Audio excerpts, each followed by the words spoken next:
The parent-teacher conference was scheduled for 3:30 p.m. on a Tuesday.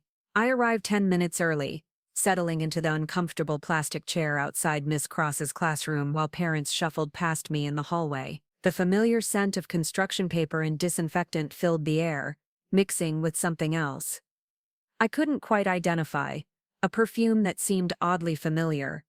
When Derek walked through the school's front doors, 15 minutes late as usual, I noticed something that made my stomach drop. He wasn't checking his phone or looking around confused like he normally did in unfamiliar places. Instead, he walked directly to Miss Cross's classroom with the confidence of someone who had been there many times before. Before we jump back in, tell us where you're tuning from, and if this story touches you, make sure you're subscribed, because tomorrow I've saved something extra special for you. Sorry I'm late, he said, kissing my cheek with the same mechanical affection he'd shown me for months. Traffic was brutal coming from the site, but there was no construction dust on his clothes, no tired lines around his eyes that usually appeared after a long day managing his housing development project. His hair was freshly styled, and he smelled like the expensive cologne he only wore for important meetings. Miss Cross emerged from her classroom then, and I watched something pass between them. It was subtle, a lingering look, the way her hand brushed against his arm when she gestured for us to enter, the slight flush that colored her cheeks when she said hello. Natalie Cross was 28 years old, with auburn hair pulled back in a neat bun and green eyes that sparkled when she smiled. She was the kind of teacher every parent hoped their child would have: enthusiastic, dedicated, and genuinely caring about her students' success. "Mr. and Miss Hayes, please come in," she said, her voice warm and professional. "I'm so excited to talk about Chloe's progress this semester." As we settled into the tiny chairs meant for 8-year-olds, I activated the voice recording app on my phone, a habit I'd developed in my marketing career when dealing with difficult clients. Crisis management had taught me that having accurate records of conversations could be invaluable, especially when people later claimed they'd said something different. I placed the phone face down on the small table between us, the screen black but the microphone silently capturing everything. "Chloe is such a bright student," Miss Cross began, opening a folder filled with my daughter's work.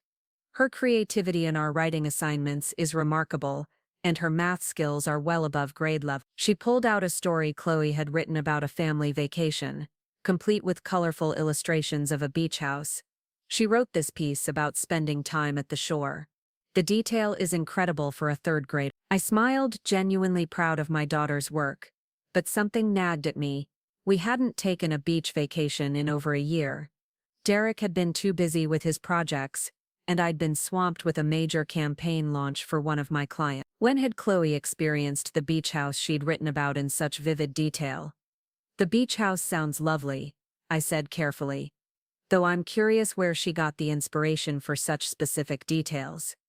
Miss Cross's smile faltered for just a moment. "Oh, you know how imaginative children can be." She mentioned that someone had told her about a beautiful house right on the water, with big windows and a deck where you could watch the sunset. Her eyes flicked to Derek, who had gone very still in his chair. "That's our girl," Derek said quickly, his voice slightly strained. "Always been a dreamer. But I knew my daughter, and Chloe didn't dream in such precise architectural details. She didn't usually write about places she'd never been with the kind of specificity that filled this story. Someone had described that beach house to her.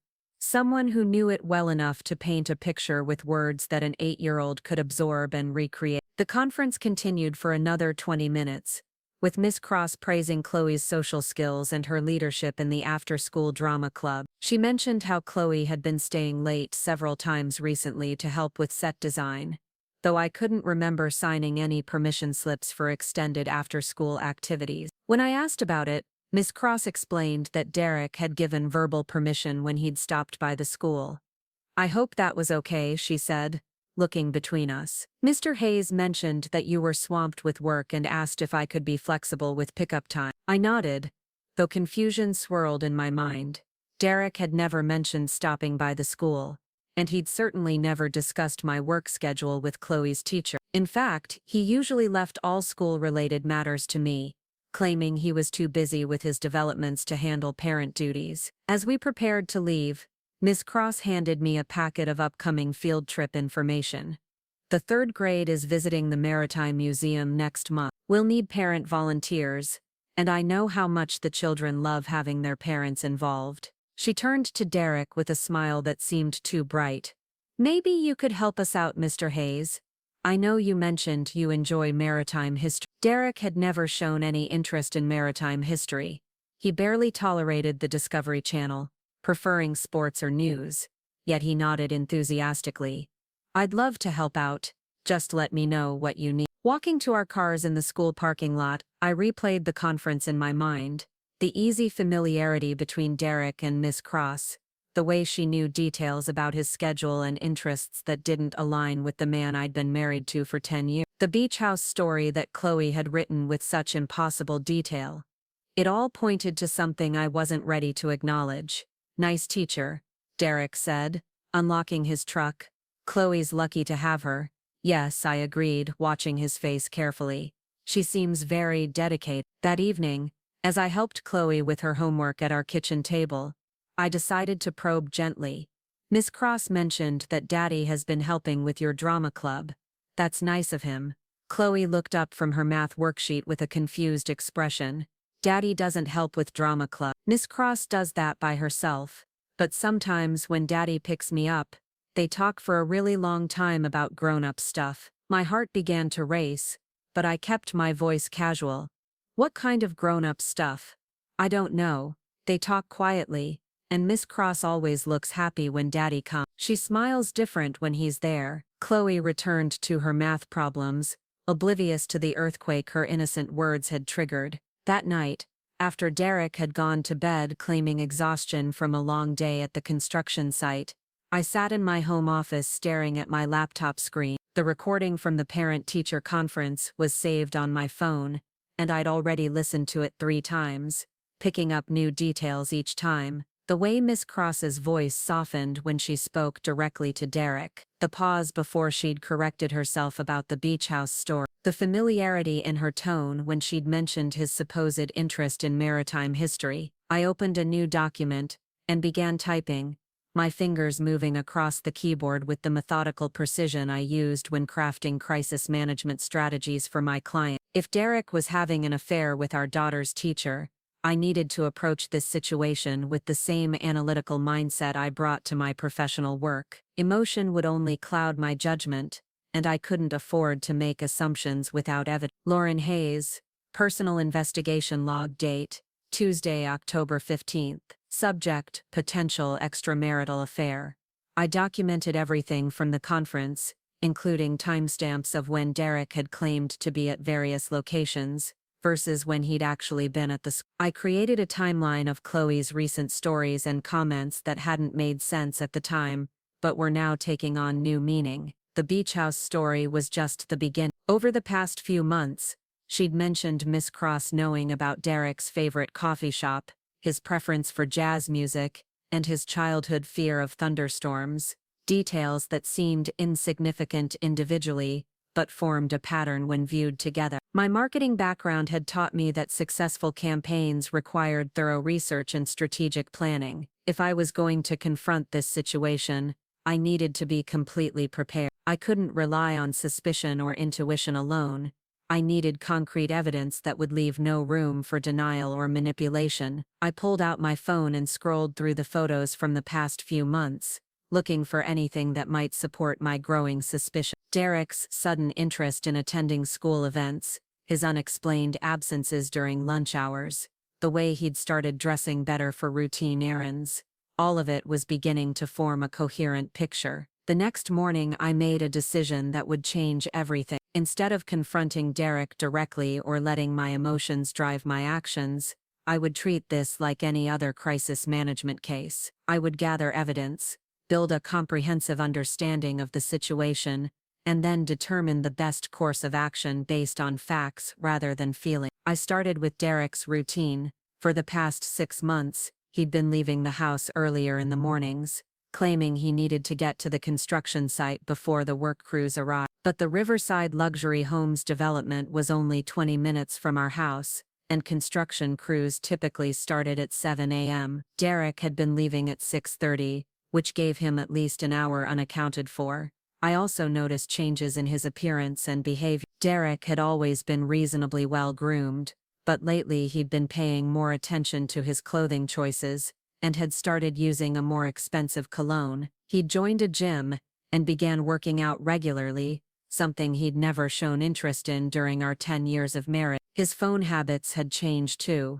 He'd started keeping it face down during dinner and taking it with him to the bathroom, claiming he needed to stay available for work emergencies. The most telling change was his relationship with Chloe. Derek had always been a good father, but his involvement in her school life had been minimal. He'd attended the major events, school plays, parent-teacher conferences, graduation ceremonies, but left the day-to-day school interactions to me. Suddenly he was volunteering to pick Chloe up from school, asking about her homework and showing interest in her teachers and classmates. I decided to start with digital forensics, a skill I'd developed while working with clients who'd faced online reputation crises. Derek wasn't particularly tech-savvy, so he likely wasn't taking sophisticated steps to hide his digital footprint. I waited until he was in the shower one morning and carefully examined his laptop, which he'd left open on his desk. His browser history told a story: multiple searches for best restaurants in Riverside, weekend getaways within driving distance, and how to help elementary school students with drama. There were visits to websites for bed and breakfasts in coastal towns, boutique hotels in the neighboring counties, and florists that specialized in discreet delivery. The pattern was clear. Derek was planning romantic activities with someone who wasn't his wife. I used a data recovery program to examine his recently deleted files and found something that made my stomach clench. A document titled N. Important Dates contained a list of appointments and events, including N's birthday October 28th, parent conferences, October 15th, and drama club performance, November 12th. The dates aligned perfectly with the school calendar and Miss Cross's schedule. His email proved even more revealing. Derek had created a secondary email account using a variation of his name that he'd never mentioned to me. The account was linked to his phone, which explained why he'd become so protective of it. While I couldn't access the actual emails without his password, I could see the account's existence and the frequency of activity. There were daily exchanges with an account registered under the name N. Cross Teaches at Gmail. I photographed everything with my phone, careful to leave no trace of my investigation. If Derek was having an affair, I wanted to gather as much evidence as possible before he realized I suspected anything. My years in marketing had taught me that the element of surprise was crucial in crisis situations. People revealed their true nature when they were caught off guard, and I intended to use that to my advantage. The next phase of my investigation required more careful planning. I needed to establish Derek's actual whereabouts during the times he claimed to be at work, and I needed to understand the full scope of his relationship with Miss Cross. If this was just an emotional affair, that would require one type of response. If it had become physical, that would require another. If it had reached the point where they were making plans for a future together, that would require the most dramatic response of all. I spent the following week documenting Derek's movements without his knowledge. I used the location sharing feature on our family cell phone plan to track his movements, cross-referencing them with his claimed activities. What I discovered was a pattern of deception that went far beyond what I'd initially suspected. On Monday morning, Derek left the house at 6:30, claiming he needed to meet with suppliers before the workday began. According to his phone's GPS, he drove directly to Riverside Elementary Academy, arriving at 6:45. He remained there until 7:30, 15 minutes before the school day officially began. When he returned home that evening, he mentioned having a difficult morning dealing with delayed material deliveries, a conversation that had supposedly taken place at the construction site while he was actually at the school. Tuesday followed the same pattern, with Derek arriving at the school 45 minutes before classes started and remaining there until the last possible moment. Wednesday was different. Instead of going to the school, he drove to a coffee shop called The Daily Grind that was located halfway between our house and the school. His phone showed he remained there for over an hour, from 7 a.m. until 8:15. When I drove by the coffee shop later that day, I saw Miss Cross's blue Honda Civic in the parking lot during her lunch break. By Thursday, I had established a clear pattern. Derek and Miss Cross were meeting regularly, both at the school and at neutral locations around town. The frequency and timing of their meetings suggested a relationship that had moved far beyond casual conversation about Chloe's education. They were coordinating their schedules, finding time to be together, and taking steps to keep their relationship hidden from the school administration and other parents. The most damning evidence came on Friday. Derek's phone showed that he'd driven to an address in the neighboring town of Millbrook, a small coastal community about 30 minutes from Rivers. The address belonged to a bed and breakfast called the Seafront Inn, and Derek's phone remained at that location for over 3 hours during what should have been his workday. When I researched the inn online, I found photos of charming rooms, with ocean views, and descriptions of their romantic getaway packages. I sat in my office that Friday evening, surrounded by printed photos, timeline documents, and location data, feeling a mixture of vindication and devastation. The evidence was overwhelming. Derek was having an affair with our daughter's teacher, and it had progressed to the point where they were spending extended periods together at romantic locations. The betrayal was comprehensive, involving not just our marriage, but also our daughter's education and our family's reputation in the community. But instead of confronting Derek immediately, I made a decision that would define everything that followed. I would not be the devastated wife who discovered her husband's affair and reacted with raw emotion. Instead, I would be the strategic professional who uncovered a crisis and developed a comprehensive plan to address it. Derek and Miss Cross had been careful to hide their relationship, but they had underestimated the woman they were deceiving. I opened a new document on my computer and began planning my response. If Derek wanted to play games with our family's future, I would show him what a real game looked like. But first I needed to understand exactly what I was dealing with. The evidence I'd gathered was compelling, but it was also circumstantial. I needed something definitive, something that would remove any possibility of denial or manipulation. The opportunity came the following week, when Derek announced that he would be working late on Tuesday to finish preparations for a major client presentation. He claimed he'd be at the office until at least 10 p.m., reviewing proposals and finalizing contract details. It was the perfect cover story, important enough to justify missing dinner with the family, but vague enough to avoid scrutiny. I waited until Derek left the house that evening, then implemented a plan I'd been developing for days. Using the family tracking app, I confirmed that his phone was at the location he'd claimed, his office building downtown, but I'd learned enough about Derek's deception patterns to know that he might be leaving his phone at the office while he went elsewhere. I needed visual confirmation of his actual activities. I arranged for my sister Beth to watch Chloe, telling her I had an emergency client meeting that couldn't be postponed. Then I drove to Derek's office building and positioned myself in the parking lot where I could observe his truck. At 6:30 p.m., Derek emerged from the building, looked around carefully, and then got into his truck. Instead of driving home, he headed in the opposite direction toward the part of town where Miss Cross lived. I followed at a safe distance, my heart pounding as I watched my husband drive to a residential neighborhood I'd never seen before. He parked in front of a small cottage with a well-maintained garden and a blue Honda Civic in the driveway. Miss Cross's house. I pulled over several houses down and watched as Derek walked to the front door with the confidence of someone who had been there many times before. He didn't knock. He used a key. For the next 3 hours I sat in my car watching Derek's truck in Miss Cross's driveway. The lights in her cottage glowed warmly, and I could see shadows moving past the windows. At one point I saw them together on what appeared to be a back porch, sharing a bottle of wine and talking intimately. The scene was so domestic, so comfortable,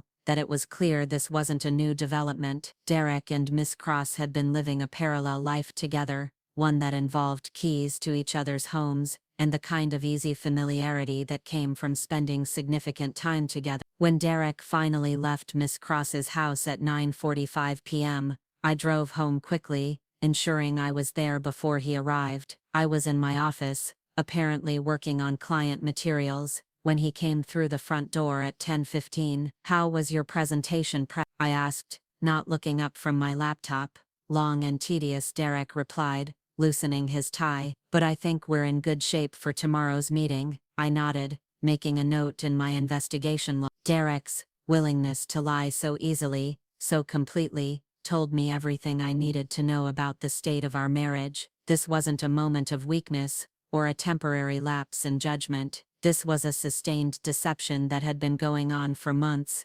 possibly longer. That night, as Derek slept beside me, I stared at the ceiling and made my final decision. I would not be the woman who discovered her husband's affair and simply filed for divorce. I would not be the mother who quietly accepted that her daughter's teacher was sleeping with her father. I would not be the wife who let her husband and his mistress continue their relationship while maintaining their professional reputations and social standing. Instead, I would be the strategist who orchestrated a revelation so comprehensive, so perfectly timed, that it would expose not just the affair but the full scope of the deception. Derek and Miss Cross had chosen to involve our daughter's education in their relationship, to use the school as a cover for their meetings, and to put their own desires above the well-being of the child they were supposed to be protecting and educating. They had made a critical error in choosing to deceive someone whose career was built on managing crises and exposing the truth. Now they were about to learn what happened when the crisis was theirs,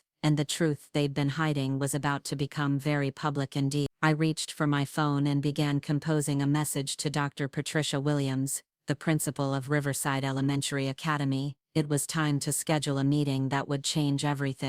Preparing and narrating this story took us a lot of time, so if you are enjoying it, subscribe to our channel. It means a lot to us.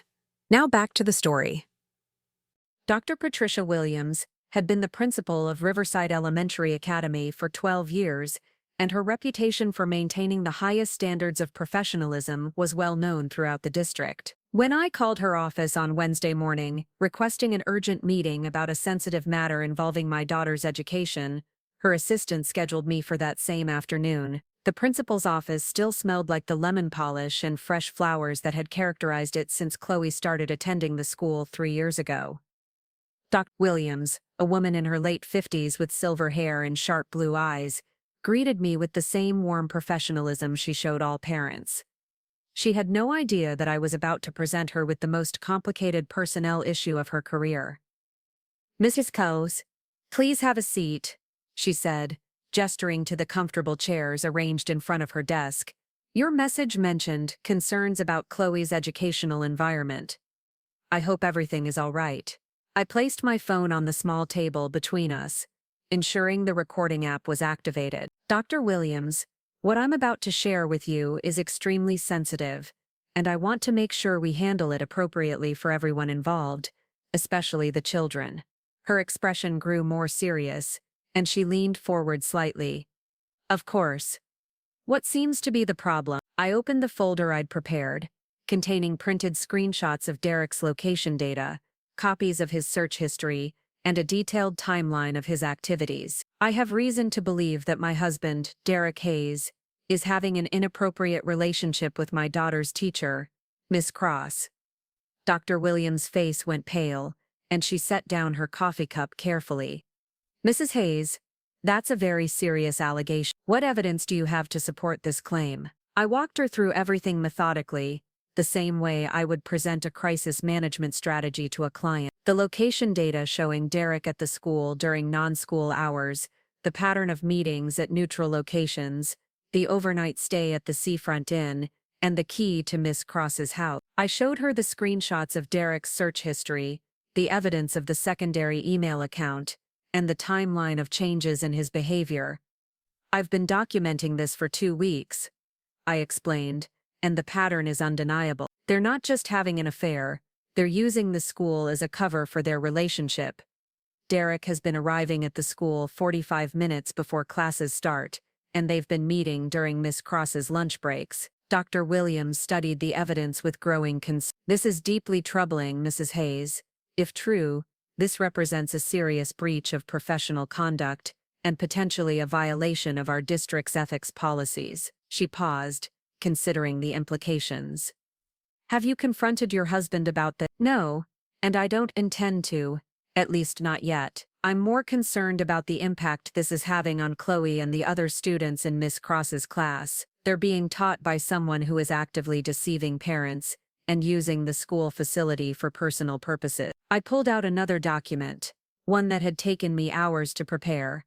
I've also been monitoring some concerning changes in Chloe's behavior and academic work. She's been writing stories about places she's never been, demonstrating knowledge of adult topics that seem inappropriate for her age, and she's mentioned that Miss Cross and her father have private conversations that make her feel confused. Dr. Williams examined Chloe's beach house story, her expression growing more troubled with each page. The detail in this writing is quite sophisticated for a third grader. And you're certain she's never been to a location like this? Positive. Derek and I haven't taken a beach vacation in over a year, and Chloe has never been to a house matching this description. Someone provided her with these details.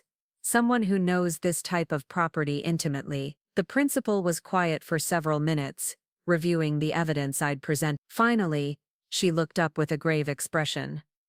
Mrs. Hayes, I need to ask you a difficult question. What outcome are you hoping for from this meeting? I had prepared for this question, knowing it would determine how the situation unfolded. I want Miss Cross removed from her position, effective immediately. I want a full investigation into how long this has been going on, and whether other students or families have been affected. And I want assurance that something like this will never happen again at this school. Dr. Williams nodded slowly.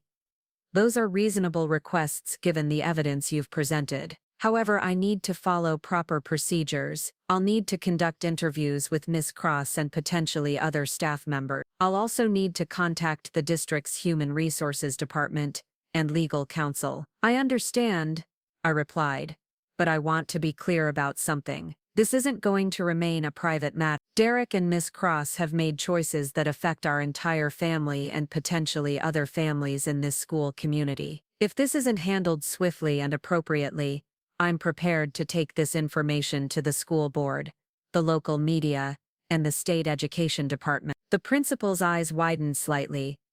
Mrs. Hayes, I appreciate your position, but I hope you'll give us the opportunity to address this internally first. Public exposure of this situation could be damaging to everyone involved, including your daughter. Williams, my daughter is already being damaged by this situation. She's being taught by someone who is actively deceiving her family, and she's being exposed to an inappropriate adult relationship that she doesn't understand. The damage is already occurring. The question is whether we're going to address it properly, or allow it to continue. I stood up, preparing to leave. I'll give you 48 hours to begin taking action. If Miss Cross is still in that classroom on Friday morning, I'll assume the school isn't taking this seriously, and I'll proceed with other options. Dr. Williams stood as well, her expression serious but understanding. Mrs. Hayes, I want you to know that I take this very seriously. If these allegations are true, Miss Cross will face immediate consequences. The safety and well-being of our students is our top priority. As I left the school that afternoon, I felt a mixture of satisfaction and apprehension. I had set events in motion that couldn't be undone, but I was confident that I had made the right choice. Derek and Miss Cross had created this situation through their own actions, and now they would have to face the consequences. That evening, I implemented the next phase of my plan. I called my sister Beth and asked if she could take Chloe for the weekend, explaining that Derek and I needed to have some important discussions about our family's future. Beth, who had always been perceptive about relationship dynamics, agreed without asking too many questions. Lauren, is everything okay? She asked. You sound stressed. Everything will be okay, I replied, but Derek and I need to work through some issues, and it's better if Chloe isn't here for those conversations. With Chloe safely at her aunt's house, I had the freedom to prepare for the confrontation that was coming. I spent Friday morning organizing all of my evidence into a comprehensive presentation, complete with timelines, location data, and photographic evidence. I wanted to be absolutely certain that when Derek and Miss Cross were finally forced to face the truth, there would be no possibility of denial or manipulation. My phone rang at 10:30 a.m. Dr. Williams' voice was tight with stress when she spoke. Mrs. Hayes, I need to update you on the situation. I conducted interviews with Miss Cross yesterday afternoon, and she has admitted to an inappropriate relationship with your husband. She's submitted her resignation, effective immediately. I felt a surge of vindication, but I kept my voice steady. What about the investigation into how long this has been going on? Miss Cross claims the relationship began over the summer, after the school year ended. She insists that it never affected her professional duties and that no other students or families were impacted. Dr. Williams, with respect, Miss Cross has been deceiving everyone for months. Why would we believe her claims about the timeline or the scope of the relationship? The principal sighed. You're right to be skeptical. I've contacted the district office, and they're sending an investigator to conduct a more thorough review. We're also reviewing all of Miss Cross's interactions with students and parents over the past year. What about Derek? Has he been contacted? Not yet. The district's legal counsel advised us to focus on the employee conduct issue first, since that's within our jurisdiction. However, I did want to let you know that we're also reviewing our policies about non-employee access to school facilities during non-school hours. I thanked Dr. Williams for the update and ended the call. Miss Cross's resignation was a victory, but it was only the beginning of what I had planned. Derek still had no idea that his affair had been discovered, and I intended to use that advantage to ensure he faced the full consequences of his choices. I spent the rest of Friday preparing for the weekend. I contacted a divorce attorney, a woman named Carol Martinez, who specialized in high-asset divorces involving business owners. I scheduled an appointment for Monday morning and began gathering financial documents that would be relevant to divorce proceedings. Derek's construction business was more complex than it appeared, with multiple LLCs and partnership agreements that would need to be carefully analyzed. I also conducted additional research into Derek's business activities,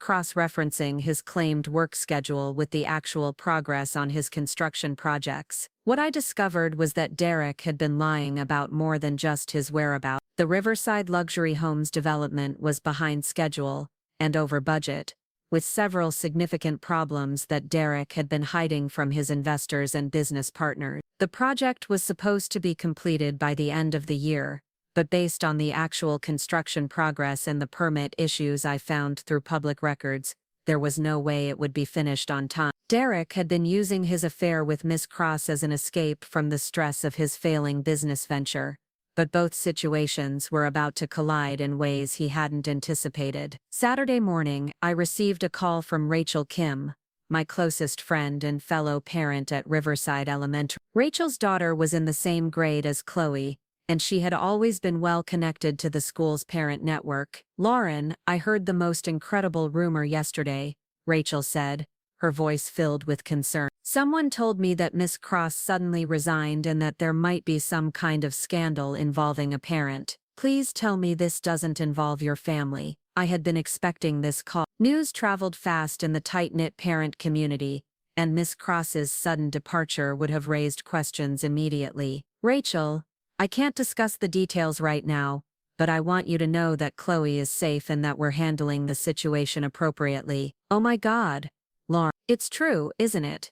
Something happened with Derek and Miss Cross. Rachel had always been intuitive about people's relationships, and she had mentioned several times over the past few months that Derek seemed different at school events. I had dismissed her observations at the time, but now I realized she had been picking up on the same changes I had noticed. Rachel, I need to ask you a favor. If other parents ask you about this situation, please encourage them to let the school handle it through proper channels. There are children involved, and we need to make sure they're protected. Of course, Rachel replied.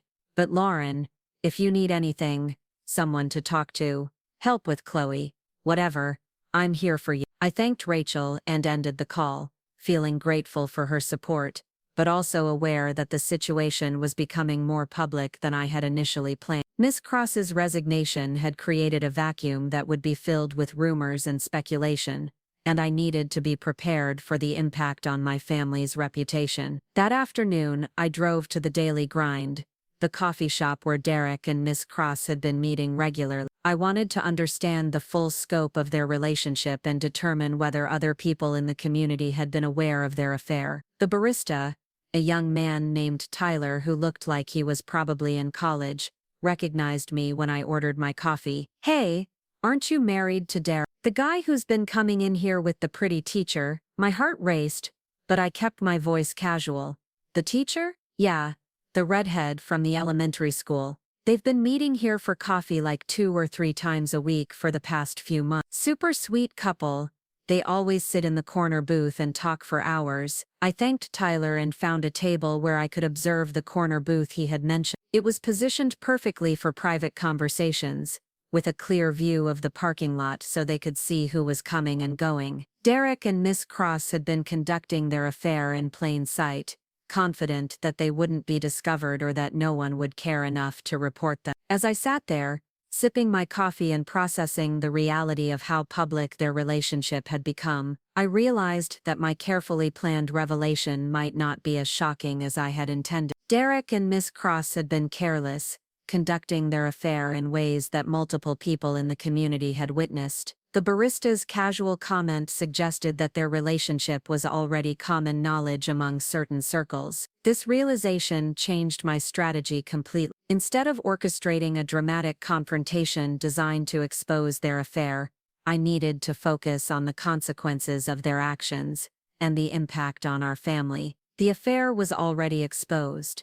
What mattered now was how we moved forward. I spent the rest of the weekend refining my approach. I would confront Derek on Sunday evening, when he returned from what he claimed was a business trip to review construction sites in the neighboring county. I would present him with all of the evidence I had gathered, inform him that Miss Cross had already resigned, and make it clear that our marriage was over. But first, I had one more piece of evidence to gather. I drove to the Seafront Inn on Sunday morning, the bed and breakfast where Derek's phone had indicated he had spent 3 hours the previous week. I wanted to confirm that he had indeed been there and, if possible, understand the nature of his visit. The inn was exactly as charming as it had appeared in the online photos, a restored Victorian house overlooking the harbor, with well-maintained gardens and a wraparound porch filled with comfortable chairs. The kind of place where couples went to celebrate anniversaries or plan romantic weekends. I approached the front desk with a story I had prepared.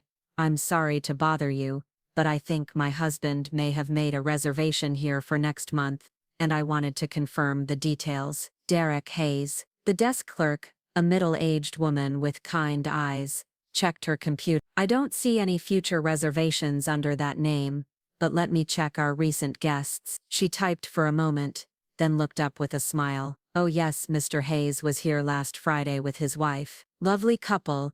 They booked our harbor view room for the afternoon." My stomach clenched, but I maintained my composure. His wife, yes, a beautiful woman with auburn hair. They seemed very much in love, held hands while they walked through the gardens and shared a bottle of wine on the porch. It was quite romantic. I thanked the clerk and walked back to my car on unsteady legs. The evidence was now complete and undeniable. Derek and Miss Cross weren't just having an affair. They were playing house, presenting themselves as a married couple, and creating romantic memories in places that should have been reserved for Derek and me. The drive home gave me time to process the full scope of the betrayal. This wasn't a momentary lapse in judgment or a mistake that could be forgiven and forgotten. Derek had been living a double life, complete with romantic getaways and future plans that didn't include me or our daughter. He had been lying to me about his whereabouts, his feelings, and his intentions for our family's future. When I arrived home, I found Derek in his office, supposedly working on project proposals for the upcoming week. He looked up when I entered, his expression friendly but distracted. "How was your day?" he asked, turning back to his computer screen. "Productive," I replied, studying his face for any sign of guilt or awareness. "I spent some time thinking about our future and what we want for our family." Derek nodded absently, clearly not listening to the deeper meaning of my words. "That's good. I've been thinking about the same thing, actually. There might be some changes coming up with the business, and we should probably discuss how that affects our long-term plan." I almost laughed at the irony. Derek was preparing to have a conversation about changes in our family's future, completely unaware that I already knew about the most significant change of all. His affair with Miss Cross had already destroyed our marriage. He just didn't know it yet. "I'd like to have that conversation," I said carefully. Maybe we could sit down tomorrow evening and really talk about where we see ourselves in the next few years. Derek looked up with what appeared to be relief. That would be great. I think it's important for us to be on the same page about our priorities. As I left his office, I reflected on how completely Derek had compartmentalized his life. He could discuss our family's future while actively planning a different future with another woman. He could talk about priorities while prioritizing his own desires over his responsibilities to his wife and daughter. The Derek I had married would have been incapable of such sustained deception, but that Derek had apparently disappeared months ago. That evening, I called Chloe to check on her weekend with her aunt. She sounded happy and excited, telling me about the movies they had watched and the crafts they had made together. Her innocence was both heartbreaking and motivating. She had no idea that her family was about to change forever, and I was determined to protect her from as much pain as possible. "Mommy, when are you and Daddy coming to get me?" she asked. "I'll pick you up tomorrow after school, I promise. We'll have dinner together and talk about some important things." "Is everything okay? You sound sad." Children were so perceptive, able to pick up on emotions that adults tried to hide. "Everything will be okay, sweetheart. Sometimes adults have to make difficult decisions, but I want you to know that Daddy and I both love you very much, and that will never change." After I hung up, I sat in the quiet house and prepared for the conversation that would end my marriage. I had all the evidence I needed, all the documentation that would be required for divorce proceedings, and all the emotional strength I could muster. Derek had made his choice when he decided to pursue a relationship with Miss Cross. Now it was time for him to face the consequences of that choice. The next morning, I received a final call from Dr. Williams. The district's investigation had confirmed everything I had reported, and they were implementing new policies to prevent similar situations in the future. Miss Cross would not be eligible for rehire in any district school, and Derek's access to school facilities had been permanently revoked. "Mrs. Hayes, I want to thank you for bringing this situation to our attention," Dr. Williams said. "It took courage to come forward, and you've helped us protect not just your daughter, but all of our students." I thanked her and ended the call, feeling a sense of closure about the school situation. Miss Cross was gone, the district was taking appropriate action, and Chloe would be assigned to a new teacher who would provide the professional, appropriate education she deserved. Now it was time to address the other half of the equation. Derek would be home from his supposed business trip that evening, and I would be waiting with everything I had discovered. The conversation would be difficult, but it was necessary. Our marriage was over, but how it ended would determine the impact on our daughter and our family's future. I spent the day preparing for the confrontation, organizing my evidence, and mentally rehearsing what I would say. I wanted to be clear, factual, and decisive. There would be no room for Derek to manipulate the situation or convince me to give him another chance. The trust that had been the foundation of our marriage was irreparably broken, and no amount of remorse or promises could repair it. As evening approached, I heard Derek's truck in the driveway. I was ready. Derek walked through the front door at 7:15 p.m., carrying his overnight bag, and wearing the satisfied expression of someone who believed his deceptions were still intact. He kissed my cheek with the same mechanical affection that had become his trademark over the past few months, the gesture feeling hollow and rehearsed. "How was the site visit?" I asked, watching his face carefully for any tells. "Productive," he replied, setting his bag down in the hallway. "We identified some drainage issues that need to be addressed before we can move forward with the next phase." The lie rolled off his tongue with practiced ease, but I knew exactly where he had been for the past 2 days, and it wasn't reviewing construction sites. I had spent the afternoon setting the stage for our conversation. The dining room table was cleared except for 2 items, a manila folder containing all of my evidence, and a small digital recorder that I placed conspicuously in the center. Derek noticed both immediately when we sat down for what he assumed would be a routine discussion about our family's future. "What's all this?" he asked, gesturing toward the folder and recorder. "Derek, we need to talk about some things that have come to light recently," I said, my voice steady and professional. "Before we begin, I want you to know that everything we discuss tonight is being recorded for accuracy." His expression shifted from casual interest to wariness. "Lauren, What's going on? You're making this sound very formal. I opened the folder and removed the first document. A timeline of his activities over the past 3 weeks, complete with GPS data from his phone and corresponding photographs. I know about your relationship with Natalie Cross. The color drained from Derek's face, but he attempted to maintain his composure.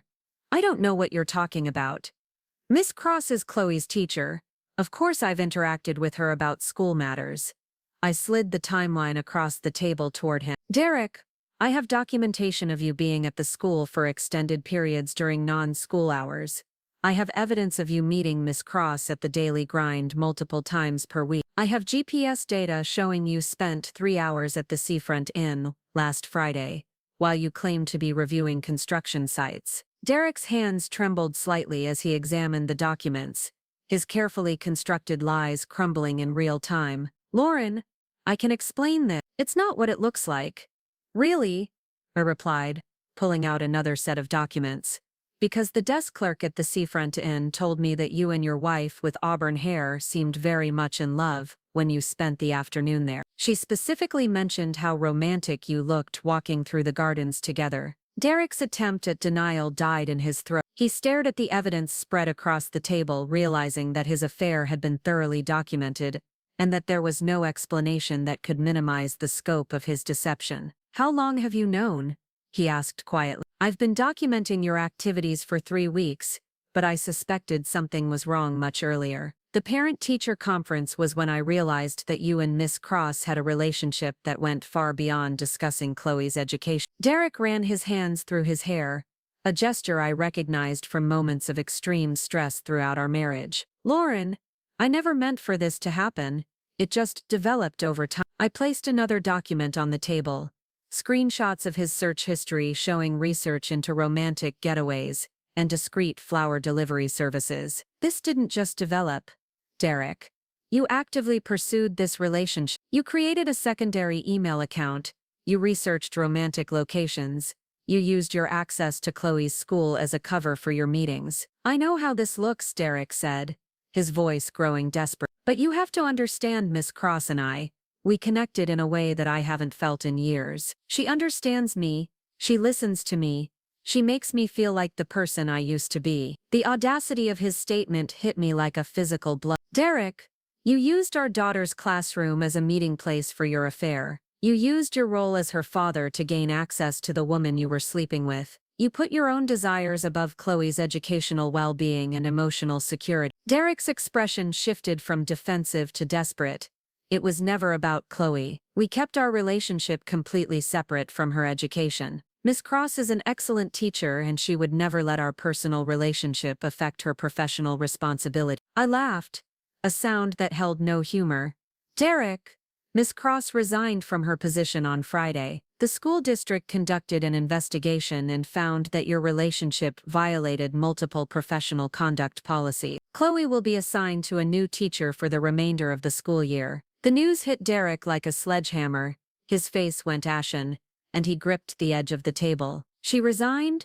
Why would she do that? Because I presented Principal Williams with comprehensive evidence of your affair, including documentation of your use of school facilities for personal meetings and evidence that your relationship was affecting the educational environment. Miss Cross admitted to the inappropriate relationship and submitted her resignation to avoid termination and potential legal action. Derek stared at me in shock, finally beginning to understand the full scope of what had been uncovered. You went to the school, you got her fired. I protected our daughter from being taught by someone who was actively deceiving her family and using her classroom as a cover for an extramarital affair. Miss Cross made her own choices, Derek. She chose to pursue a relationship with a married parent, and she chose to use her position of trust to facilitate that relationship. The weight of the consequences was beginning to dawn on Derek. His affair had cost Miss Cross her career, exposed him to potential professional and social consequences, and destroyed any chance of reconciliation in our marriage. The compartmentalization that had allowed him to maintain his double life was crumbling as the various aspects of his deception collided.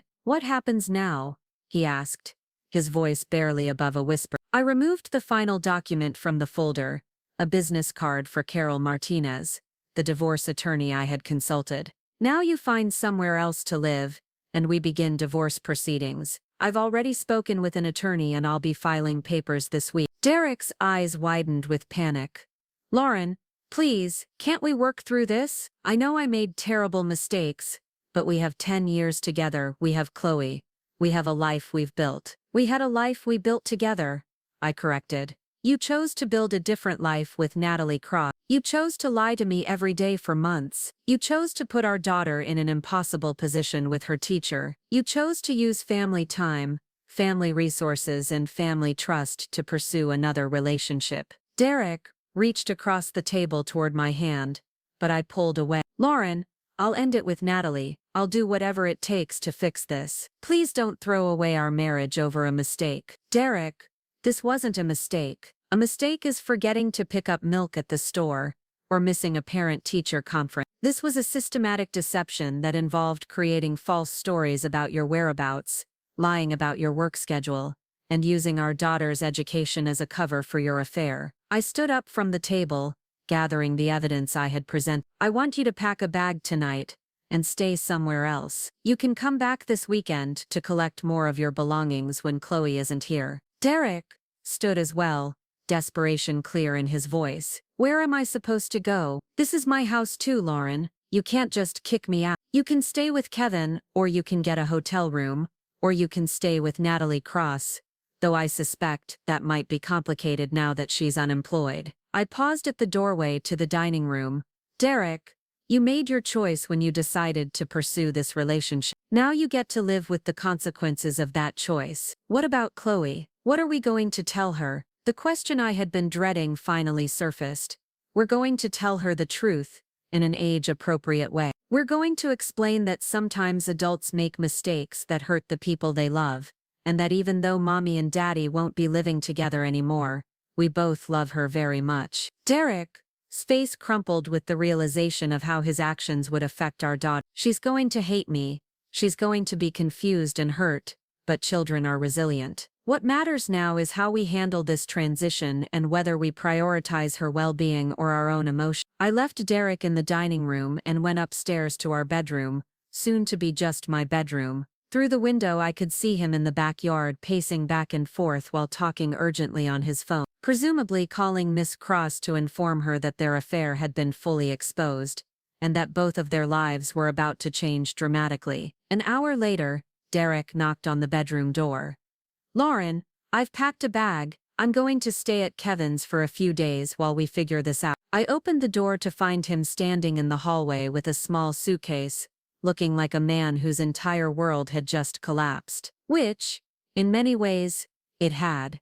Derek, before you go, I need you to understand something. This isn't a trial separation or a cooling off period. This marriage is over. The trust that made our relationship possible is gone and it can't be rebuilt. He nodded slowly, tears forming in his eyes. I know I don't have the right to ask this, but will you please think about Chloe? Will you consider what a divorce will do to her? I've thought about nothing but Chloe through this entire process. That's why I documented your affair so thoroughly before confronting you. That's why I went to the school to ensure she wouldn't continue being taught by someone involved in deceiving our family. That's why I'm handling this divorce professionally rather than emotionally. Derek started to respond, then seemed to think better of it. I'll call you tomorrow about when I can see Chloe. You can see her whenever you want, Derek. You're still her father and that relationship is important. But those visits will need to happen at your new residence, wherever that ends up being. After Derek left,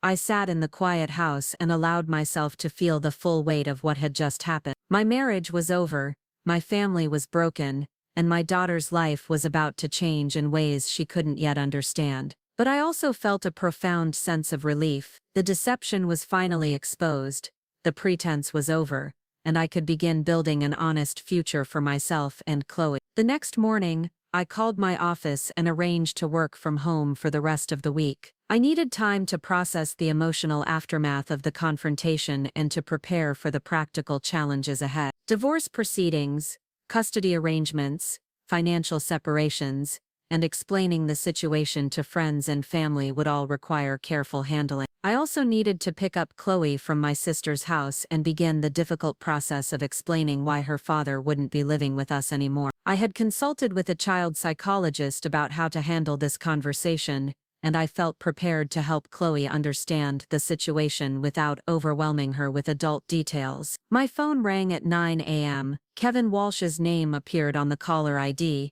and I debated whether to answer. Kevin was Derek's business partner and closest friend, and I assumed he was calling on Derek's behalf. "Lauren, I hope you don't mind me calling," Kevin said when I answered. "Derek told me what happened, and I wanted you to know that I had no idea about his relationship with Miss Cross." I believed Kevin's claim. He had always been straightforward in his dealings with me, and his voice carried genuine concern rather than defensive positioning. "I appreciate you telling me that, Kevin. I never suspected you were involved. Derek is staying in my guest room, and I have to tell you, he's a mess. I've never seen him like this. He keeps saying he doesn't know how everything got so complicated." I almost laughed at Derek's characterization of the situation as complicated. "Kevin, Derek made a series of deliberate choices over several months. This isn't a complicated situation. It's the predictable result of sustained deception." Kevin was quiet for a moment. "Lauren, I'm not calling to defend Derek or to ask you to reconsider your decision. I just wanted you to know that if you need anything during this transition, I'm here to help. You've always been a good friend to me and Sarah, and we want to support you and Chloe however we can." The unexpected kindness in Kevin's voice nearly brought me to tears. "Thank you, Kevin. That means a lot. I also wanted to ask you about the business. Derek's been distracted for months, and some of our projects are behind schedule. I'm wondering if his personal situation was affecting his work performance." This was a complication I hadn't fully considered. Derek's affair hadn't just damaged our marriage, it had potentially affected his business responsibilities and his partnership with Kevin. "Kevin, I think that's a conversation you need to have with Derek directly. I don't know the details of his work performance, but I can tell you that he's been lying about his whereabouts for months." After ending the call with Kevin, I realized that the consequences of Derek's affair were spreading far beyond our immediate family. Miss Cross had lost her job, Derek's business partnership was potentially compromised, and the ripple effects were likely to continue expanding as more people learned about the situation. I spent the morning making a list of people who needed to be informed about our separation and the circumstances surrounding it. Close family members deserved to know the truth, especially since they would be important sources of support for Chloe during the transition. I also needed to consider how to handle the social aspects of our divorce, the couple friends who would need to choose sides, the community events where we would both be present, and the inevitable gossip that would circulate in our small town. At noon, I drove to Beth's house to pick up Chloe. My daughter ran to greet me with her usual enthusiasm, chattering about the fun weekend she'd had with her aunt. Her innocence was both precious and heartbreaking, knowing that her carefree childhood was about to become more complicated. "Where's Daddy?" Chloe asked as we drove home. "I thought he was going to pick me up too. Daddy had to go take care of some work things," I replied using the explanation I had prepared. "But he'll see you very soon." When we arrived home, Chloe immediately noticed Derek's absence. She looked around the house with the perceptive awareness that children possess, sensing that something had changed even if she couldn't identify exactly what. "Mommy, is Daddy coming home for dinner?" I sat down with Chloe on the living room couch, taking her small hands in mine. "Sweetheart, I need to talk to you about some changes that are happening in our family." Chloe's expression grew serious, and she nodded with the gravity that children reserve for important conversations. Sometimes adults make decisions that hurt the people they love, even when they don't mean to. "Daddy made some choices that have made it so that he can't live in our house anymore." "Did Daddy do something bad?" Chloe asked, her voice small and worried. "Daddy made some mistakes, but that doesn't mean he's a bad person. It means that Mommy and Daddy need to live in different places for now." Chloe processed this information with the directness that I both admired and envied in children. "Are you and Daddy getting divorced like Emma's parents?" Emma was a classmate whose parents had divorced the previous year, so Chloe had some context for understanding family separations. Yes, sweetheart. Mommy and Daddy are going to get divorced, but that doesn't change how much we both love you, and it doesn't change that we'll both always be your parents. Chloe was quiet for several minutes, thinking through the implications of what I had told her. Finally, she looked up at me with tears in her eyes. Will I still see Dad? Of course you will. Daddy will have his own place to live, and you'll spend time with him there. You'll still see him all the time. What about Miss Cross? Will she still be my teacher? The question I had been dreading finally arrived. Chloe would discover that Miss Cross was no longer her teacher when she returned to school on Monday, and she deserved to understand why. Miss Cross won't be your teacher anymore, honey. She had to leave the school because of some grown-up problem, but you'll have a new teacher who will be just as nice, and who will help you learn lots of new things. Chloe's face crumpled with confusion and disappointment. But I liked Miss Cross. She was nice to me, and she helped me with my writing. I know you liked her, sweetheart. Sometimes changes happen that we don't understand or want, but we learn to adjust to them. The conversation continued for another hour, with Chloe asking questions that broke my heart with their innocence and insight. She wanted to know if the divorce was her fault, whether she would have to choose between her parents, and whether our family would ever be together again. I answered each question as honestly as I could while protecting her from the adult complexities that had led to this moment. That evening, Derek called to speak with Chloe. I handed her the phone and listened from the kitchen as she told her father about her weekend with Beth and asked when she would see him again. Derek's voice was strained with emotion as he assured her that he loved her, and that they would spend time together very soon. When Chloe handed the phone back to me, Derek's voice was thick with unshed tears. How is she handling it? She's confused and sad, but she's resilient. Children adapt to new situations faster than adults do. Lauren, I want you to know that I'll do whatever it takes to minimize the impact on Chloe. I'll cooperate with whatever custody arrangement you think is best. Derek, what's best for Chloe is stability and honesty. She needs to know that both of her parents are trustworthy, and that she's safe with both of us. After ending the call, I helped Chloe get ready for bed. As I tucked her in, she looked up at me with the earnest expression that always melted my heart. Mommy, are you going to be okay? The question caught me off guard. Even in the midst of her own confusion and sadness, Chloe was worried about my well-being. I'm going to be fine, sweetheart. Change is hard for everyone, but we're going to figure out our new normal together. Will we still live in this house? Yes, honey. This will always be your home with me. After Chloe fell asleep, I sat in my home office and began drafting the difficult emails and phone calls that would inform our extended family and close friends about the divorce. Each message required careful consideration of how much detail to include and how to frame the situation in a way that protected Chloe's privacy while being honest about the circumstances. The hardest call was to my parents, who lived across the country but had always been close to Derek. They had considered him the son they'd never had, and explaining his affair would shatter their perception of him and their understanding of our marriage. Lauren, are you sure there's no way to work through this? My mother asked after I had explained the situation.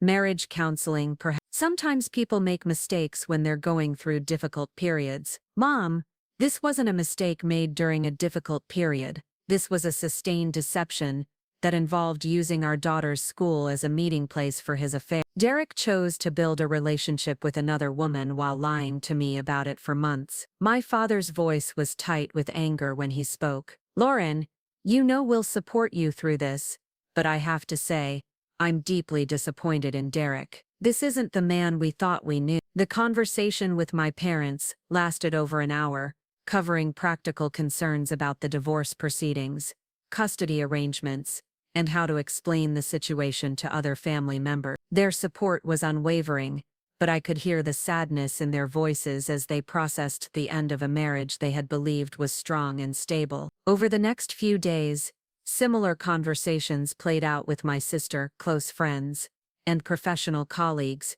who needed to understand why I might be distracted or unavailable during the divorce proceedings. Each conversation was emotionally draining, but also therapeutic in its own way. Articulating the facts of Derek's affair and the reasons for my decision to end the marriage helped reinforce my conviction that I was making the right choice. By Friday, the immediate crisis had stabilized into a new routine. Derek had found a temporary apartment across town and had established a schedule for seeing Chloe. The school had assigned her to Mrs. Henderson, an experienced third-grade teacher who specialized in helping children through family transition. My attorney had filed the initial divorce papers, and we had begun the process of dividing our assets and establishing custody arrangements. The confrontation phase of the crisis was over. Derek's affair had been exposed, the immediate consequences had been addressed, and we were beginning the long process of rebuilding our lives in the aftermath of his betrayal. But as I would soon discover,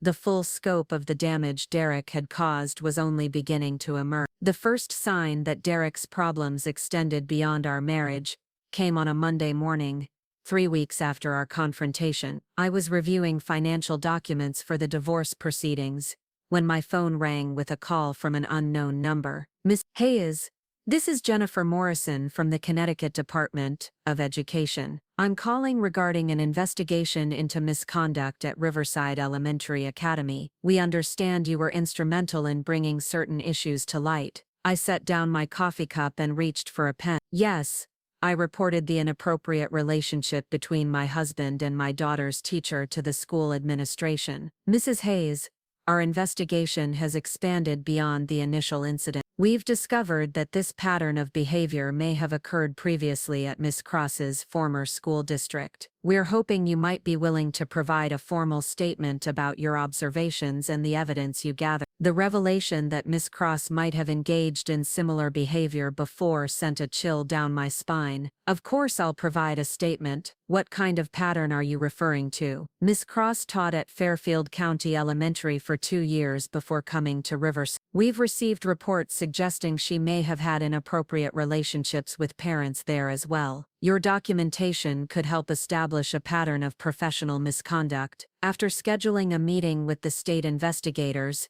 I hung up and immediately called Rachel Kim. If there had been previous incidents, other parents in our community might have observed warning signs that we had all missed. "Lauren, I'm so glad you called," Rachel said when she answered. "I've been hearing the most disturbing rumors about Miss Cross's background. Apparently Sarah Chen's sister works in the Fairfield district, and she says there were whispers about Miss Cross when she left that school." "What kind of whisper?" "The official story was that she wanted a fresh start at a smaller school, but Sarah's sister heard that there had been complaints from parents about boundary issues. Nothing was ever proven, but the administration was reportedly relieved when she resigned." This information fundamentally changed my understanding of what had happened to our family. Derek's affair with Miss Cross wasn't an isolated incident born from mutual attraction. It was part of a pattern of predatory behavior targeting vulnerable parents in the school communities where she worked. I spent the rest of the morning researching Miss Cross's employment history and professional credentials. What I discovered was troubling but not entirely surprising. She had worked at 3 different elementary schools in 5 years, with each move preceded by brief gaps in employment that suggested she had left under less than ideal circumstances. Her teaching credentials were legitimate, and her performance evaluations were generally positive. But there was a pattern of comments about maintaining appropriate professional boundaries and the need for clearer communication with parents. The administrators who had written these evaluations had been trying to document concerns without making direct accusations, creating a paper trail that would protect the districts while avoiding potential legal issues. When I met with the state investigators later that week, I presented them with all of the evidence I had gathered about Derek's relationship with Miss Cross, including the timeline of their meetings, the documentation of their use of school facilities, and the evidence of their overnight stay at the Seafront Inn. But I also shared my research into her employment history and the concerns that had been raised at her previous schools. "Mrs. Hayes, your documentation is extraordinarily thorough," said Detective Angela Russo, who was leading the investigation. "Most parents who discover these situations are too emotionally overwhelmed to gather this kind of systematic evidence. My professional background is in crisis management," I explained. "When I realized what was happening, I approached it the same way I would handle any other crisis, by gathering facts and building a comprehensive understanding of the situation. Detective Russo reviewed the timeline I had created, paying particular attention to the documentation of Derek and Miss Cross's use of school facilities for personal meetings. This kind of systematic misuse of public property for personal relationships could potentially result in criminal charges, not just employment consequences. The possibility that Derek could face criminal charges hadn't occurred to me. I had been focused on the personal betrayal and the impact on our family, but his use of the school building for his affair might constitute trespassing or misuse of public resources. What kind of criminal charges? Potentially trespassing, since his access to the building was based on his role as a parent, not for personal relationship. There could also be charges related to the misuse of public facilities if it can be shown that their meetings disrupted the educational environment or created security risks. Detective Russo explained that the investigation would likely expand to include interviews with other parents, teachers, and school staff who might have observed inappropriate behavior. They would also be reviewing security footage from the school to corroborate the timeline I had documented. Mrs. Hayes, I want you to understand that this investigation may become quite public. If criminal charges are filed, there will likely be media coverage, and your family's situation will become a matter of public record. I had been prepared for this possibility since the day I first reported the affair to Dr. Williams. Detective Russo, my primary concern is protecting my daughter and ensuring that this kind of situation doesn't happen to other families. If publicity is necessary to achieve those goals, I'm prepared to handle it. Over the following weeks, the investigation expanded in ways I hadn't anticipated. The state education department conducted interviews with parents and staff from all 3 schools where Miss Cross had worked, uncovering a pattern of behavior that was far more concerning than a single affair. At Fairfield County Elementary, she had reportedly developed close relationships with 2 recently divorced fathers, offering after-school tutoring for their children that extended well beyond normal academic support. At her first school in Westport, there had been complaints from a mother who discovered that Miss Cross had been texting her husband about their son's behavior issues at inappropriate hours and using overly familiar language. None of these incidents had resulted in formal discipline or criminal charges, but taken together they revealed a pattern of a teacher who consistently crossed professional boundaries with the parents of her students. Derek hadn't been targeted because he was special or because their connection was unique. He had been targeted because he fit the profile of parents Miss Cross had pursued before. This realization was both validating and deeply disturbing. It confirmed that Derek's affair wasn't a reflection of problems in our marriage or failures on my part as a wife, but it also meant that Miss Cross had been using her position as an educator to identify and manipulate vulnerable parents, putting children's educational experiences at risk for her own personal gratification. The investigation also revealed problems with the Riverside Elementary Academy's oversight and administrative procedures. Williams had not conducted proper reference checks when hiring Miss Cross, and the school had no policies in place for monitoring teacher interactions with parents outside of official school functions. Mrs. Hayes, we're finding that your situation was preventable. Detective Russo informed me during one of our follow-up meetings. There were red flags in Miss Cross's employment history that should have been identified during the hiring process. This information added another layer of anger to my already complex emotions about the situation. If the school had conducted proper background checks and reference calls, they would have discovered the concerns about Miss Cross's boundary issues at her previous school. Our family's trauma could have been avoided with basic due diligence. I shared this information with my divorce attorney Carol Martinez, who immediately recognized the potential for additional legal action beyond the divorce proceeding. Lauren, you may have grounds for a lawsuit against the school district for negligent hiring practices, Carol explained during one of our meetings. If they failed to conduct adequate background checks and that failure led to the harm your family experienced, you could potentially recover damage. The possibility of suing the school district was complicated by my desire to maintain a positive relationship with Riverside Elementary for Chloe's sake. She would be attending the school for several more years, and I didn't want her to become the target of resentment or retaliation because of legal action I took against the administration. Carol, my priority is ensuring that this doesn't happen to other families. If a lawsuit would accomplish that goal, I'm interested.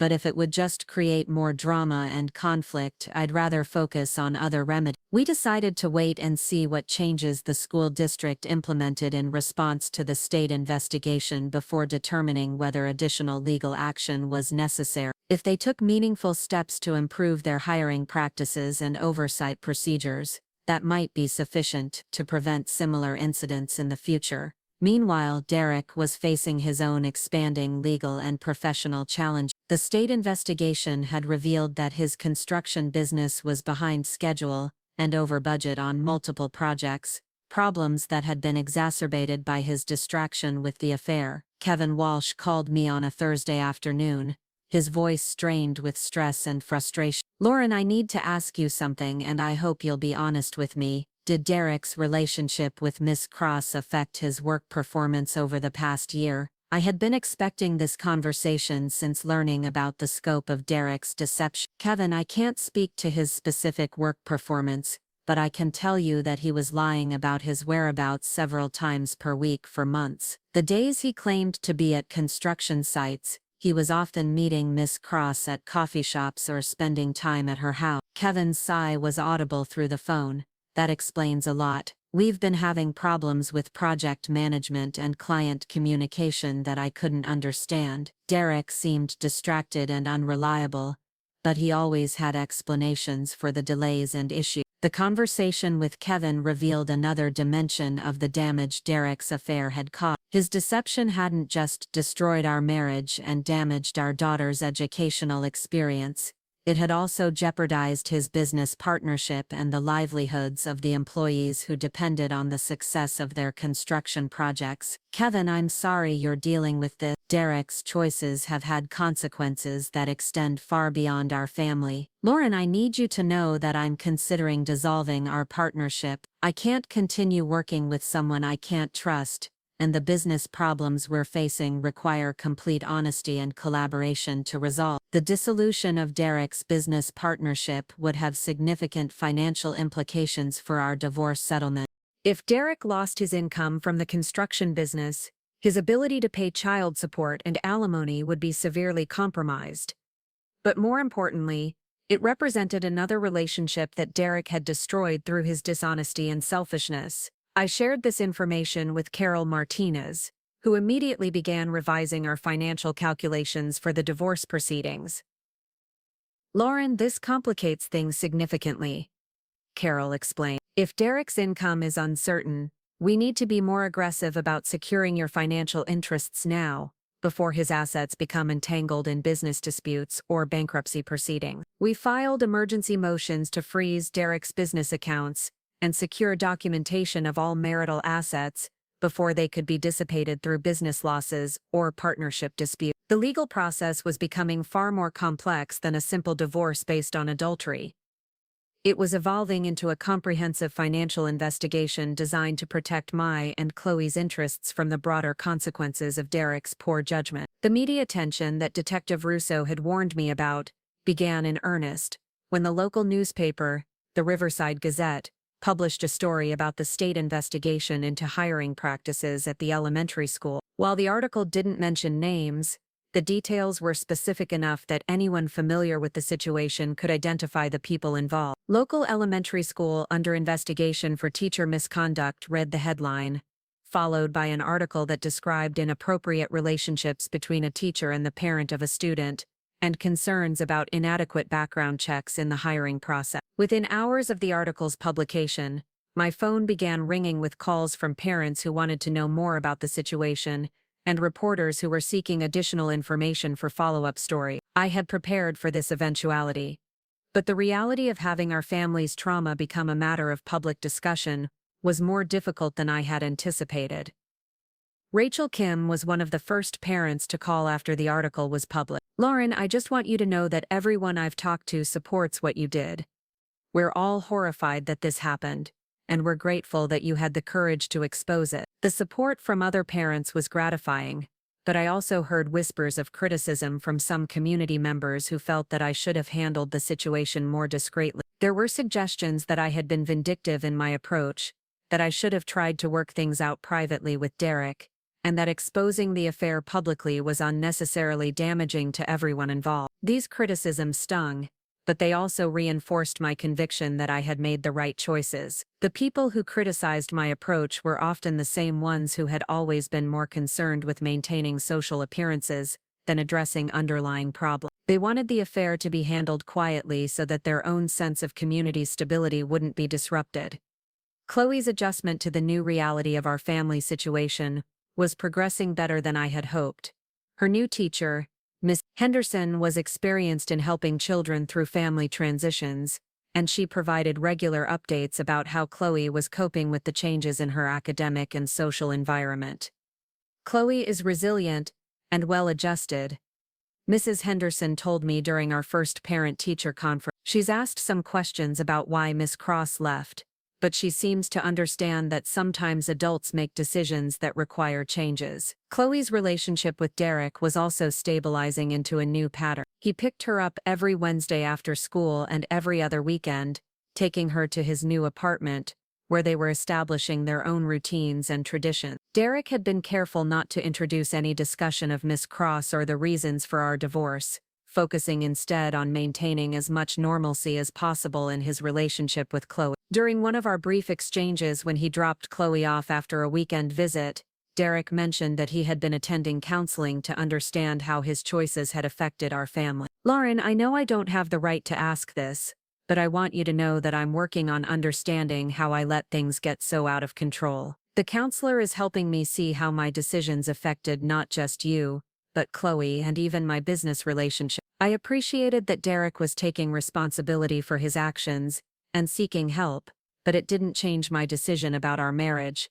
The trust that had been broken couldn't be repaired, and the damage extended far beyond what individual counseling could address. The state investigation concluded in late November with a comprehensive report that validated everything I had documented about Miss Cross's pattern of inappropriate behavior. The report recommended significant changes to the district's hiring practices, including mandatory reference checks with specific questions about professional boundary issues, and enhanced training for all staff about appropriate relationships with parents. Miss Cross was formally banned from working in any Connecticut public school, and the report recommended that her teaching credentials be reviewed by the state licensing board. The investigation also resulted in policy changes at all 3 schools where she had worked, ensuring that future teachers would be subject to more rigorous oversight and accountability. Detective Russo called me personally to inform me about the final recommendations, and to thank me for my cooperation with the investigation.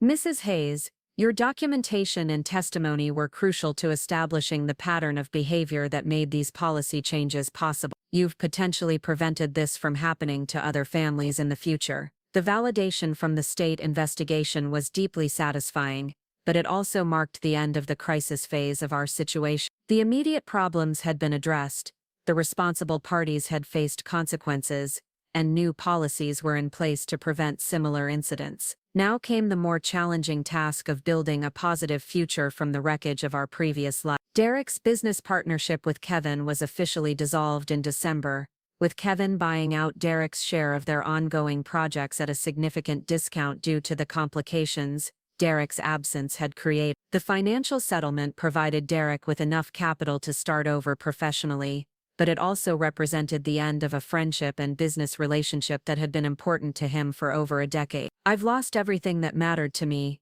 Derek told me during one of our conversations about the final divorce settlement. "My marriage, my business, my reputation in the community.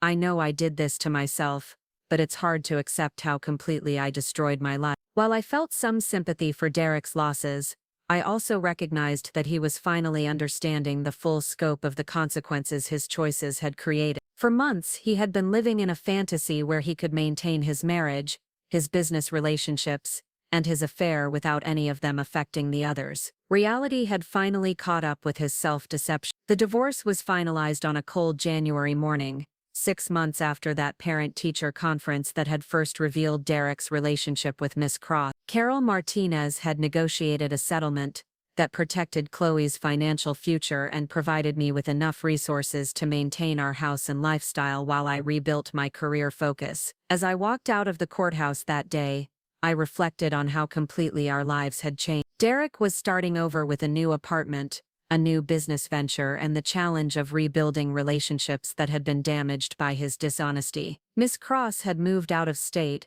her teaching career effectively over and her professional reputation destroyed. Chloe and I, meanwhile, were building a new version of our family that was smaller but more honest and stable than what we had before. The trauma of discovering Derek's affair and navigating the divorce had been difficult, but it had also revealed strengths in both of us that I hadn't known existed. The community support we had received throughout the crisis had also been surprising and encouraging. Parents who had initially been skeptical of my decision to expose the affair publicly came to understand that it had been necessary to protect all of the children in the school. Teachers and administrators who had been defensive about the criticism of their hiring practices eventually acknowledged that changes were needed to prevent similar incidents. Most importantly, the policies and procedures that had been implemented as a result of the investigation were already making a difference. The school district's new hiring practices included comprehensive background checks and reference calls specifically designed to identify potential boundary issues. Training programs for teachers and administrators emphasized the importance of maintaining appropriate professional relationships with parents and recognizing the warning signs of inappropriate behavior.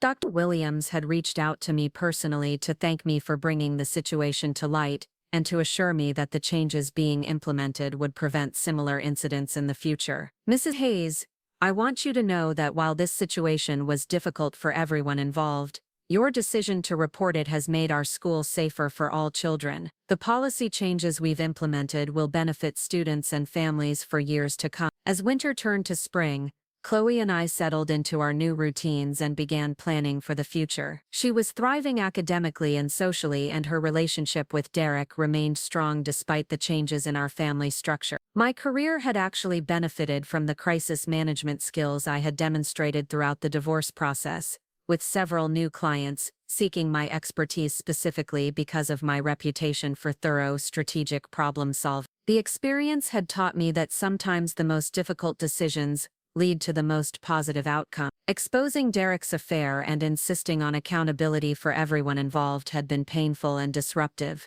but it had also created the foundation for a more honest and stable future for my daughter and me. 2 years after the divorce was finalized, I stood in the conference room of the Connecticut State Education Building, addressing a panel of administrators, teachers, and parent advocates who had gathered to discuss the implementation of new statewide policies for preventing educator misconduct. The room was filled with people who understood that what had happened to my family represented a systemic problem that required comprehensive solutions. The Riverside Elementary case demonstrates why individual schools cannot address these issues in isolation, I explained to the assembled group. When educators with problematic histories can simply move from district to district without proper screening, we create a revolving door that puts children and families at risk across multiple communities. Dr. Sandra Martinez, the state education commissioner, nodded thoughtfully from her position at the head of the conference table.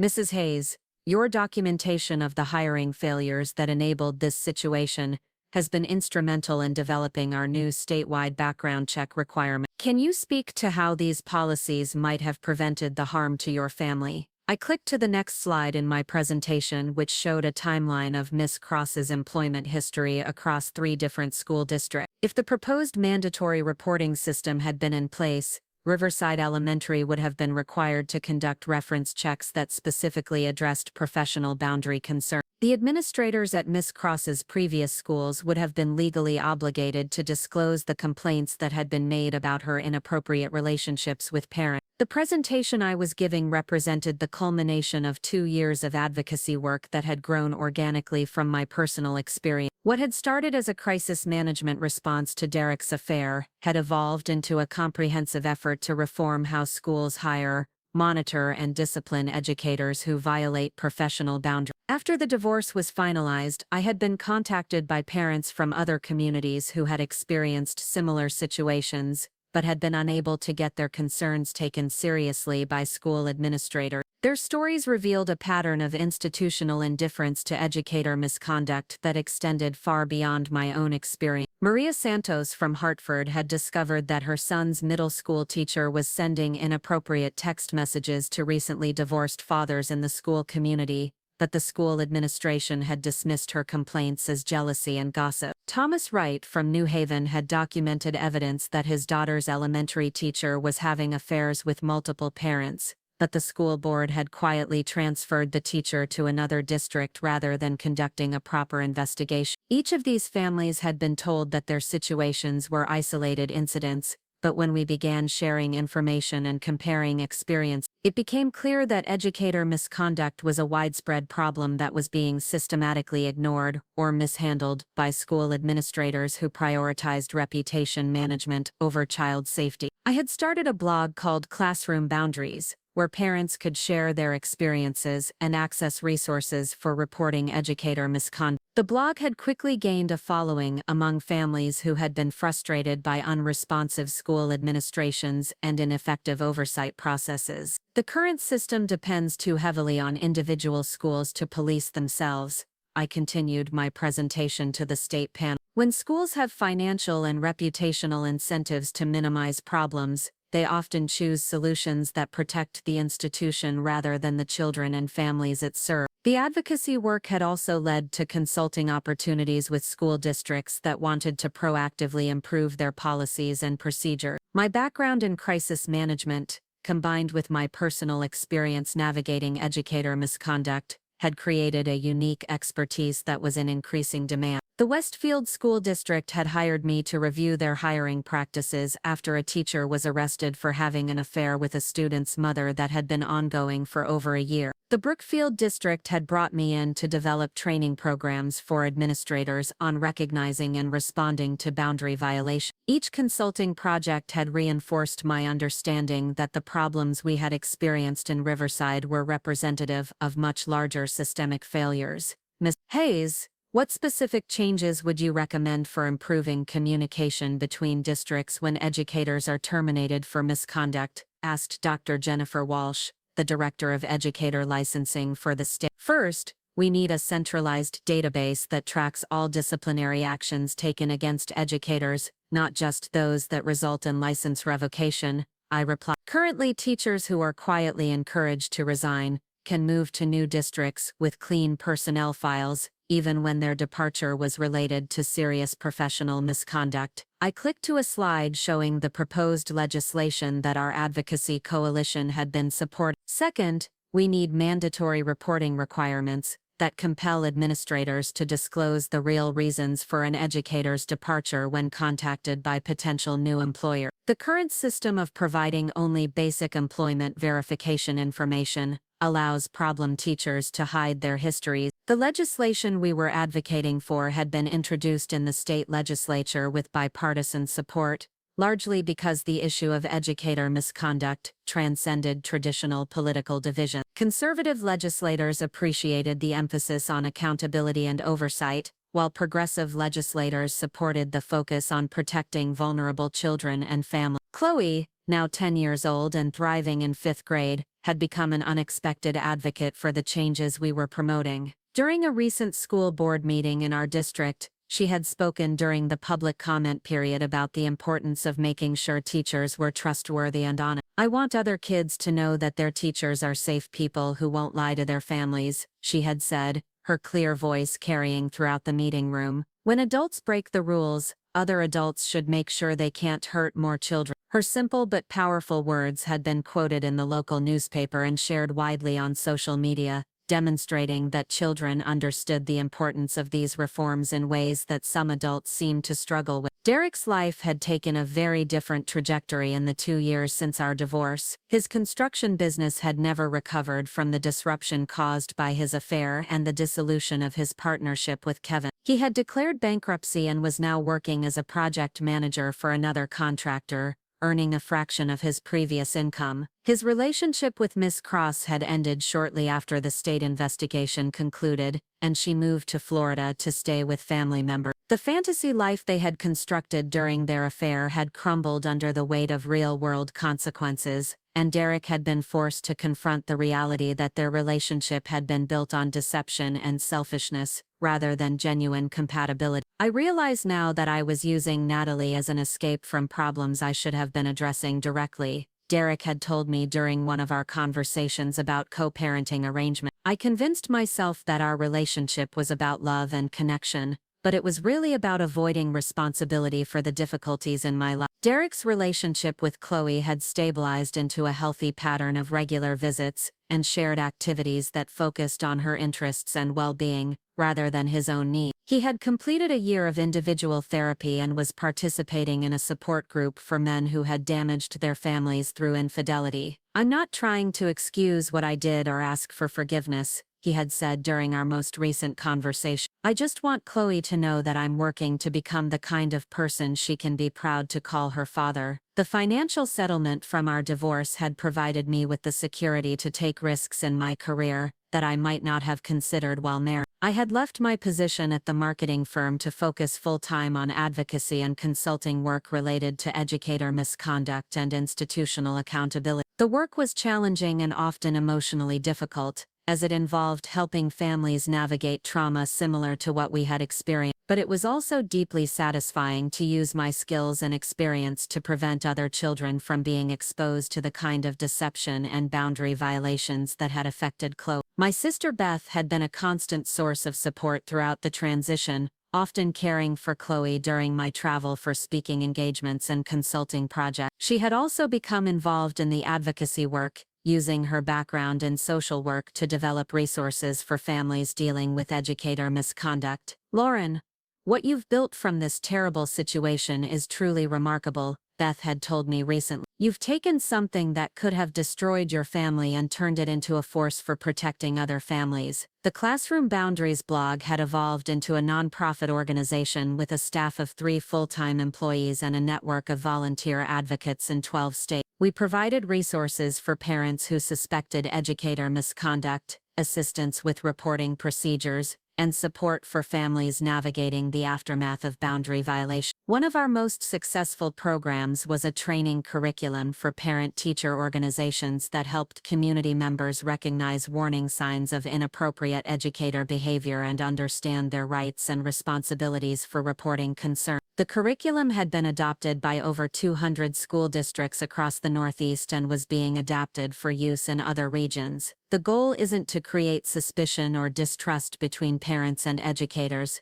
I explained during one of our training sessions. The goal is to create clear expectations and accountability systems that protect everyone involved in the educational process. Rachel Kim had become one of our most effective volunteer trainers, using her experience as a parent in the Riverside community to help other families understand how educator misconduct could affect entire school community. Her ability to discuss these sensitive topics with empathy and practical wisdom had made her presentations particularly popular among parent groups. The impact of our advocacy work was becoming visible in concrete policy changes across the state. The mandatory reporting legislation we had supported was signed into law, creating new requirements for background checks and reference verification in educator hiring. The centralized database for tracking disciplinary actions was funded and would be operational within the next year. Dr. Williams, who had remained principal at Riverside Elementary, had become a strong supporter of our reform effort. The changes implemented at her school following the investigation had become a model for other districts, and she frequently spoke at conferences about the importance of proactive oversight and accountability. "The Riverside case taught us that good intentions aren't enough," she had said during a recent panel discussion. "We need systems and policies that make it impossible for educators with problematic histories to simply move from school to school without proper scrutiny." As I concluded my presentation to the state education panel,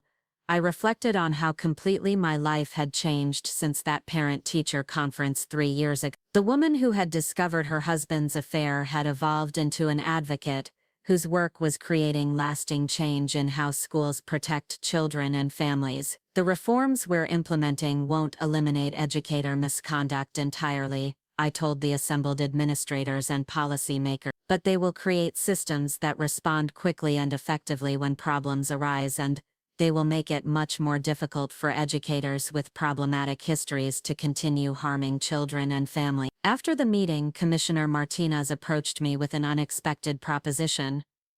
Ms. Hayes, we're creating a new position for a Director of Educator Accountability. Someone who would oversee the implementation of all these new policies and serve as a liaison between schools and families dealing with misconduct issues. Would you be interested in discussing this opportunity? The offer represented a chance to institutionalize the advocacy work I had been doing, and to create lasting change from within the state education system. It would also provide the financial security and professional stability that would allow me to continue this work long term. I'm very interested, Commissioner Martinez. This kind of systemic change is exactly what we need to protect children and support the educators who are doing their jobs with integrity and professionalism. That evening, I sat in our kitchen helping Chloe with her homework while she told me about her day at school. She was thriving academically and socially, with friendships and interests that reflected her growing confidence and maturity. The trauma of our family's experience had been processed through counseling and the passage of time, but it had also contributed to her understanding of justice and accountability that was remarkable for someone her age. "Mom, did your meeting today help make schools safer for kids?" she asked while working on a math problem. "I think it did, sweetheart. We're working on new rules that will make sure teachers are honest and trustworthy before they're allowed to work with children." Chloe nodded with satisfaction. "Good. All kids deserve to have teachers who tell the truth and follow the rules." Her simple statement captured the essence of what our advocacy work was trying to achieve. Children deserved educational environments where the adults in positions of authority could be trusted to prioritize student well-being over their own personal desire. They deserved schools where parents could feel confident that their children were safe and that any concerns would be taken seriously and addressed appropriately. Later that evening, I called Derek to discuss the state job opportunity and what it might mean for our co-parenting arrangement. His response surprised me with its genuine enthusiasm and support. "Lauren, this sounds like an incredible opportunity for you to make a real difference. I'm proud of what you've built from such a difficult situation, and I want to do whatever I can to support your success." The conversation with Derek represented how much both of our perspectives had evolved since the crisis that had destroyed our marriage. He had come to understand that my response to his affair hadn't been vindictive or excessive. It had been necessary to protect our daughter and other children from the consequences of institutional failures and personal betrayals. As I prepared for bed that night, I thought about the journey that had brought me to this point. 3 years ago, I had been a marketing executive whose biggest concern was managing client crises and maintaining work-life balance. The discovery of Derek's affair had shattered that comfortable existence, but it had also revealed strengths and purposes that I hadn't known I possessed. The work I was doing now felt more meaningful and important than anything I had accomplished in my previous career. Every family we helped, every policy we influenced, every educator who received proper oversight, represented progress toward a safer and more accountable educational system. The phone call offering me the Director of Educator Accountability position came the following week, along with a salary and benefits package that would provide excellent financial security for Chloe and me. But more importantly, it represented an opportunity to create the kind of systematic change that would prevent other families from experiencing what we had endured. Ms. Higg, we believe your combination of professional expertise, personal experience, and advocacy accomplishments make you uniquely qualified for this role. Commissioner Martinez explained during our phone conversation. You understand both the institutional challenges we face and the human impact of educator misconduct. I accepted the position immediately, knowing that it represented the next phase of a journey that had begun with a parent-teacher conference and evolved into a mission to transform how schools protect the children and families they serve. 6 months later, I was sworn in as Connecticut's first Director of Educator Accountability, with Chloe standing beside me as I took the oath of office. Her presence reminded me that all of our work ultimately served one simple goal: ensuring that children could attend school in environments where the adults in positions of authority could be trusted to act with integrity and put student welfare above their own interests. The office I inherited came with a staff of dedicated professionals and a mandate to implement the reforms that our advocacy coalition had been promoting. The centralized database for tracking educator disciplinary actions was operational, the new background check requirements were being enforced, and training programs for administrators were being rolled out across the state. Derek attended the swearing-in ceremony, sitting in the back of the room with a proud smile that reminded me of the man I had married 10 years earlier. Our relationship had been irreparably damaged by his choices, but his support for my new career represented his understanding that positive change could emerge from even the most painful experiences. As I delivered my first speech as Director of Educator Accountability, I looked out at an audience that included parents, teachers, administrators, and advocates who shared my commitment to creating safer schools and stronger accountability systems. 3 years ago, my family experienced firsthand the consequences of institutional failures that allowed educator misconduct to continue unchecked. I began. Today, we're implementing reforms that will make such failures much less likely and will respond more effectively when problems do arise. The work ahead would be challenging, with resistance from some administrators who preferred the old system of informal accountability and quiet transfer. But the momentum for change was strong, supported by parents who demanded better protection for their children and educators who wanted clear standards and fair enforcement. Chloe, now 11 and wise beyond her years, had written me a note that I kept framed on my desk. Dear Mom, thank you for making schools safer for all kids, including me. Love, Chloe. That note reminded me every day that our personal trauma had been transformed into a force for protecting other children and families. The affair that had destroyed our marriage had ultimately led to reforms that would benefit thousands of students across the state. Up next, you've got 2 more standout stories right on your screen. If this one hit the mark, you won't want to pass these up. Just click and check them out.